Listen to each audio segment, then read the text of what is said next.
ليه اتلتيكو مدريد متمسك قوي بدييجو سيميوني، وليه بيدفع له في السنه اكتر من 29 مليون استرليني، اعلى اجر لمدرب في العالم، اعلى من بيب جوارديولا مع السيتي اللي بياخد 19 مليون. تمام، خلينا متفقين ان سيميوني انتشل اتلتيكو مدريد من الضياع. هو مش سيميوني لوحده طبعا، اكيد واداره النادي، لكن هو كان واحد من الاسباب الرئيسيه. يعني النادي ده قبل سيميوني كان داخل على انه يفلس تماما، ومؤخرا اخر 12 13 سنه هنقدر نقول انه بقى من اكبر انديه اوروبا عادي جدا. دييجو قدر يحقق معاهم 2 ليجا ويوروبا ليج وسوبر اوروبي وسوبر اسباني وكاس الملك، والاهم انه راح بيهم لنهائي الابطال اكتر من مره.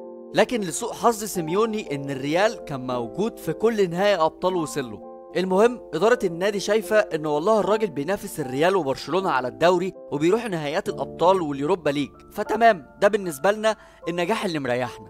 بالتالي هم اكيد خايفين من التغيير، وان يجي مدرب جديد بقى مش ضامنين هل هيقدر يحافظ على المستوى الحالي المرضي بالنسبه لهم ده ولا لا. الصراحة أنا شايف حلو قوي كده على سيميوني، يمكن قرار هيبقى متأخر كمان يعني، لكن هو الراجل ده آخره كده، مش هيحقق أعلى من كده مع النادي خلاص.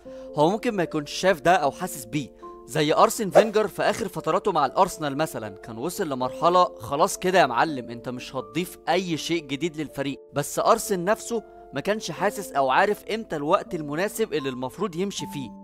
وده كلام فينجر نفسه قاله قبل كده، انا ما كنتش متخيل ان ممكن يجي اليوم اللي هروح الم فيه حاجتي وامشي من النادي. في الحقيقة ده بيبقى طبيعي مع اي شخص فضل في مكان هو مرتاح فيه لفترة طويلة، بالتالي مش بيبقى شايف او حاسس امتى الوقت المناسب اللي لازم فيه يمشي. وقتها لازم حد يجي ويفوقه بقى. وايوه انا الشخص اللي هيفوق سيميوني دلوقتي، دييجو برو حلو قوي كده. صراحة أنا مش مقتنع، أنا لو باخد السالري ده مستحيل أمشي من المكان. تمام، أعتقد لازم نفوق إدارة أتلتيكو بقى مش سيميوني، لكن نظرا لكوني مدريدي ومش بحبهم فتمام فل سيبهم يخسروا. أنا بهزر في الجزء الأخير ده طبعا علشان لو مش واخد بالك، يعني أنا قلت أقول قبل ما تنزل تصيح تحت في الكومنتس. تمام انزل تصيح في الكومنتس، بس قول لي رأيك في الموضوع ده، شايف إيه؟ هل كفاية قوي كده يا دييجو مع الأتلتيكو ولا لأ يكمل معاهم؟ لايك في ايدك وانت خارج، ولايك او فولو لصفحتنا على الفيسبوك دي كمان. سلام.